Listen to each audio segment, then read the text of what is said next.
Good day everyone, and especially to Cobra Kai fans. It's been a field day for you folks ever since Season 6 Part 1 was released on Netflix and dropped so many questions that everyone's grappling to find answers. Well, lucky for you, this marvelous video will hopefully try to address a few of those burning questions while we wait for November when Part 2 of Season 6 premieres. While Cobra Kai started off in 2018, it's based on the Karate Kid movies, which were released much earlier. A lot of us spent our childhoods watching Daniel LaRusso learn kick-ass karate moves from his mentor, the overarching protagonist of the movies, Mr. Miyagi. This Japanese gentleman has always had an air of mystery around him, and fans know very little about his past. The Karate Kid movies had managed to throw some light into Mr. Miyagi's life, but not much. And even though Mr. Miyagi never appeared in the Cobra Kai episodes, he's referenced a lot. Fans know that Daniel's family has met him, including his kids, and of course so has Johnny Lawrence, John Kreese, and Terry Silver. But the rest of the younger characters never have, and so for them, Mr. Miyagi is really this legendary figure who was able to beat even the most reputed senseis and is the reason why Miyagi-Do exists. And all of this was fine before Season 6 of Cobra Kai dropped. Fans of the show have seen how Daniel, Amanda, and Chosen unearthed a mystery box from Mr. Miyagi's old room, which had a lot of hints about his past. And by the look of it, it doesn't seem like it was a very happy-go-lucky past. In fact, there's a lingering doubt that Mr. Miyagi may have been involved in a violent crime and had a life before meeting Daniel, which he never wanted anyone to find out about. Of course, the person who's affected by this revelation the most is Daniel himself, since he pretty much put the man on a pedestal his whole life. So the knowledge that he could have been involved with something bad is shocking. This begs the question, what do we know about Mr. Miyagi really?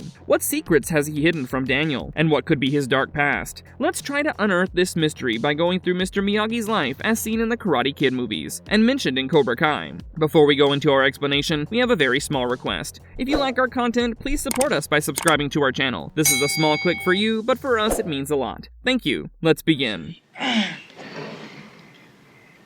Is this your wife? I don't know you were married. Everything we know about Mr. Miyagi. This is going to be somewhat exhaustive, but bear with me. It will also be a real eye-opener. Mr. Miyagi is a descendant of Shimpo Miyagi, who's said to have been fond of fishing and drinking sake. In 1625, one day, he got so drunk that he passed out on a fishing boat off the coast of Okinawa and ended up somewhere along the coast of China. This is some serious distance, so it can be imagined how much of a drinker he was. Anyway, he returned to Okinawa in 10 years with a wife and 2 children, and was the first person to bring the art of karate to the city. It can be assumed that Shimpo Miyagi derived the Miyagi style of karate through Chinese martial arts. The style appears to be Den-Den Daiko, which uses the drum technique. There are many other aspects of the style, which include the breathing technique, crane technique, kata tensho, the legendary wax-on, wax-off, and kata seiunchin. Mr. Miyagi was born in the Tomi village in Okinawa, Japan, on 9th June 1925. He'd learned the art of karate from his father. He had a best friend named Sato while growing up, and both of them had learned karate from Mr. Miyagi's father. However, they had a falling out later, as Sato was supposed to marry a woman named Yukie, according to Japanese tradition. But Mr. Miyagi had fallen in love with her, and made quite a big speech about how he wanted to do away with the custom so he could marry Yukie instead. This was in 1943, and Sato had felt dishonored by this act, so he challenged Mr. Miyagi to a fight to the death. However, Mr. Miyagi didn't want that, so he left Okinawa and immigrated to the USA. He settled in Hawaii, where he found work as a farm laborer in cane fields, and also met his wife. The pair had eventually come to Los Angeles for better prospects. Mr. Miyagi then served in the United States military during the Second World War. This happened after the bombing of Pearl Harbor in 1941, which made the USA enter the war officially. Initially, Japanese citizens in the USA were not allowed to serve in the army, and those already serving were demoted, because of fears of espionage. However, in 1943, the US government finally allowed Japanese American volunteers into the army. While it's not exactly known when Mr. Miyagi was drafted, some fans say it was during 1944. He was part of the 442nd Regimental Combat Team, which was sent to Europe, mainly in Italy. While Mr. Miyagi was serving in the army, his wife was held at Manzanar internment camp. While he was in service, he was promoted to Staff Sergeant. His unit also happens to be one of the most decorated regiments in the history of the United States Army, with 21 Medals of Honor. Mr. Miyagi was one of them too, and he also had other decorations such as a Silver Star, Bronze Star, Purple Heart, Army Commendation Medal, and so on.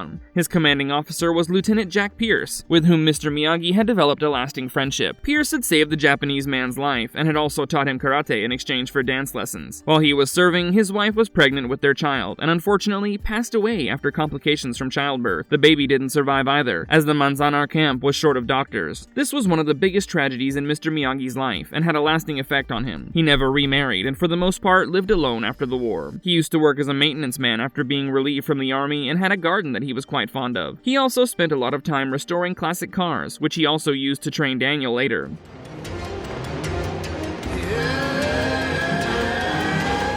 Mr. Miyagi in the Karate Kid movies. Mr. Miyagi appears for the first time in The Karate Kid as the maintenance man for the apartment Daniel LaRusso had moved into. He rescues Daniel when he's being beaten by Cobra Kai students, and treats his injuries as well. The next day, Mr. Miyagi takes Daniel to the Cobra Kai dojo where he tries to tell their master, John Kreese, to make his students leave Daniel alone. However, the talks don't go well, and Mr. Miyagi ends up suggesting that Daniel would fight in the All-Valley Karate Tournament with Johnny Lawrence. Then, the man has Daniel do chores like waxing his cars and painting the house. Daniel gets frustrated since he's not learning any karate, but after confronting Mr. Miyagi, Daniel realizes that he's been practicing actual karate moves and building his defense. He continues learning and improving his techniques from the older man. Finally, the All-Valley Tournament commences, and Daniel reaches the semi-finals, where he faces a Cobra Kai student named Bobby Brown, who injures him on the advice of Kreese. Daniel insists Mr. Miyagi treat him because he still wants to prove himself, and faces off against Johnny in the final. With the legendary crane move, he ends up winning the tournament. In the second movie, Mr. Miyagi intervenes and knocks Kreese out after the Cobra Kai instructor taunts Johnny for losing to Daniel in the previous tournament. Kreese is far younger, but Mr. Miyagi bests him effortlessly, which makes most of the Cobra Kai students leave the dojo. A few months later, the Japanese man hears of his father's ill health and goes to Okinawa, where he reunites with his first love Yukie and his childhood best friend Sato. However, Sato is still angry with him and wants to fight, but when he's saved by Mr. Miyagi, he asks for forgiveness and renounces his anger. Sato's nephew, Chosen, who later becomes a sensei at Miyagi-Do in Cobra Kai, tries to fight with Daniel and almost defeats him. However, Mr. Miyagi helps Daniel win against him. In the third movie, Mr. Miyagi lets Daniel into his home after the apartment undergoes a redevelopment project. The two of them start a bonsai store as well, and Daniel is made to enter the next All-Valley tournament by Mike Barnes. This is a part of a bigger plot by John Kreese, whose friend Terry Silver had hired Barnes to befriend Daniel and defeat him in the tournament as revenge for destroying Kreese's dojo business.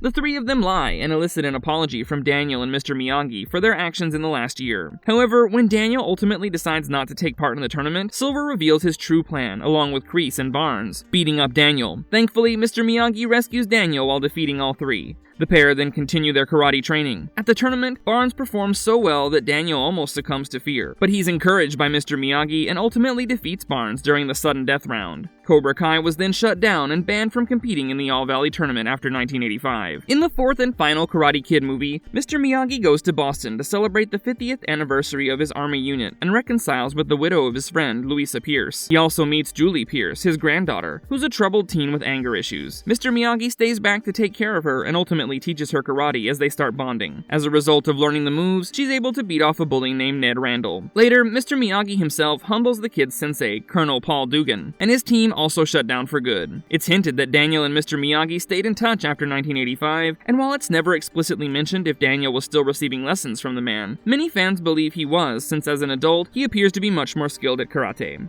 Daniel's wife Amanda and their children Samantha and Anthony were also very close with Mr. Miyagi, as was Julie Pierce. The man passed away on 15th November 2011, much to the sadness of Daniel's family and Julie. Before passing away, Mr. Miyagi had instructed the Taguchi family in Japan to hide the scrolls of his karate and pressure point techniques, and Daniel was never aware of these. Mr. Miyagi in Cobra Kai. Mr. Miyagi does not appear in the TV series, but is mentioned a lot by Daniel as well as the other characters. It's shown that he had left his house to Daniel, who starts practicing karate again to regain balance in his life. Daniel also starts a dojo where he teaches Miyagi-Do, and in general is shown to follow Mr. Miyagi's teachings, not only in karate but also in life. Kreese mocks Mr. Miyagi several times in the series, which makes Daniel remind him of how he was beaten by the much older man more than once. In Season 3, when Daniel goes to Okinawa, he meets Chosen Toguchi, who also teaches Miyagi-Do. This is where fans see the depth of the relationship between Daniel and Mr. Miyagi, as Chosen expresses surprise at how much the older man trusted Daniel despite him being a foreigner. Newsflash, Japanese people are usually wary of foreigners. However, Daniel also comes to know that there were some very deadly aspects of Miyagi-Do that Mr. Miyagi had not taught him, and while he believed it was because the man was trying to protect him, Chosen believed it was because Daniel was not yet ready to learn them. He teaches these techniques to Daniel, who ultimately uses them on Kreese later in the season. Later in the show, Daniel breaks down numerous times and thinks of his mentor when he's under stress. Mr. Miyagi keeps imparting wisdom even beyond the grave, and his teachings encourage Daniel to choose the right path over and over again. This brings us to Season 6, when Daniel, Amanda, and Chosen discover a hidden door in the floor of Mr. Miyagi's house and unearth a mysterious box, the contents of which throws Daniel into disarray as he comes to terms with how his mentor may not have been the pious man Daniel thought him to be.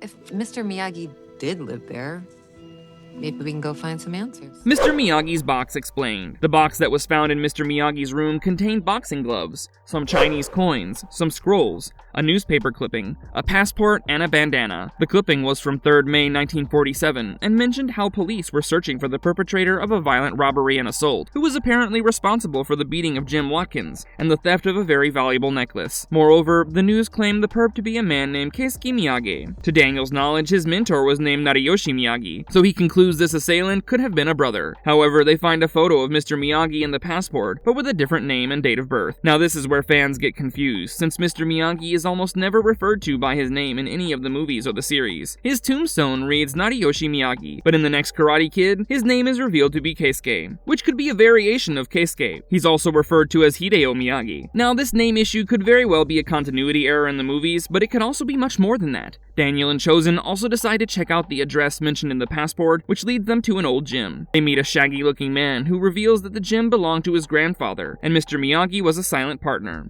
While he doesn't reveal much, he does say that Mr. Miyagi had fled to America at one point in time, which obviously makes everyone question why. It could very well be possible that he was indeed involved with some sort of activity that would have made him want to leave the country. Daniel also found a headband in the box, which was smeared with blood. Coincidentally, it so happened that the headband featured the logo of the Seikai Taikai, a world karate tournament. This begs the question, did Mr. Miyagi ever fight in the tournament? And if he did, why was there blood on the headband? And why was it preserved along with these other trinkets? Is it possible there's a side to Mr. Miyagi that no one knows of? As I said, the 5 episodes end up leaving a lot of unanswered questions, and hopefully the showrunners will address them in the next 2 parts of the final season, who have mentioned in interviews how this supposedly dark past of Mr. Miyagi is something that they're keen to show later.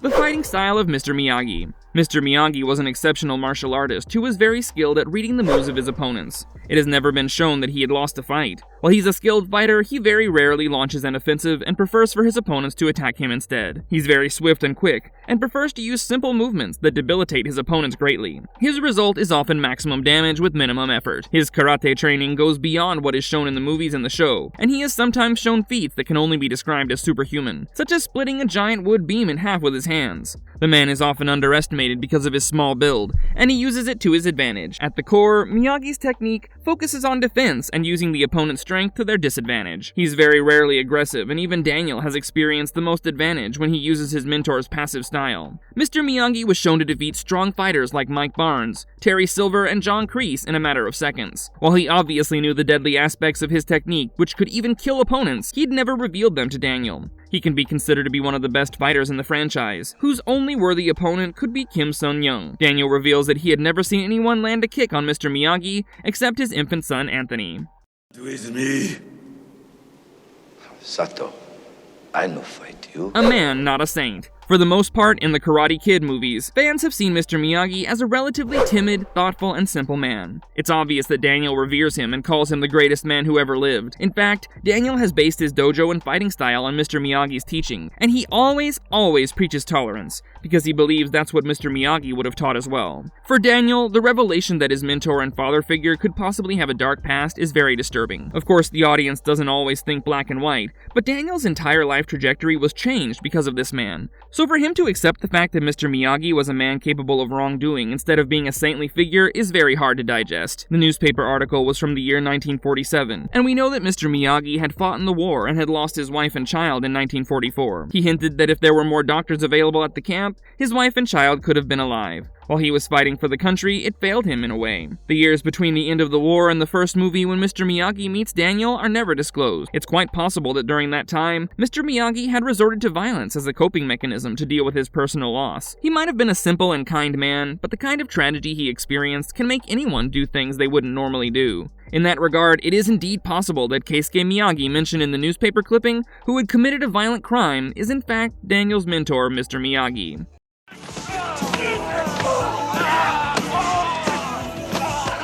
Marvelous verdict. The exact nature of Mr. Miyagi's mysterious past will hopefully be disclosed in the later episodes. Till then, fans can only theorize and speculate about what he could have been up to before he met Daniel. From an objective lens, it's possible that he made some bad decisions, despite being a decorated veteran and a karate master. Daniel, who has pretty much built his whole life around Mr. Miyagi's teachings, can very well be shocked to find out about his past, and this could affect his bearings during the Seikai Taikai tournament. This can, in turn, affect how his students perform at the matches, and can also decide if Miyagi-Do will win. All in all, Cobra Kai is moving ahead for a thrilling finale, and November cannot come sooner. Hope you liked this video, and let us know what you think of Mr. Miyagi's past. If you liked our content, don't forget to leave a like and subscribe to us if you haven't already. Have a good one and be safe. Thanks, everyone.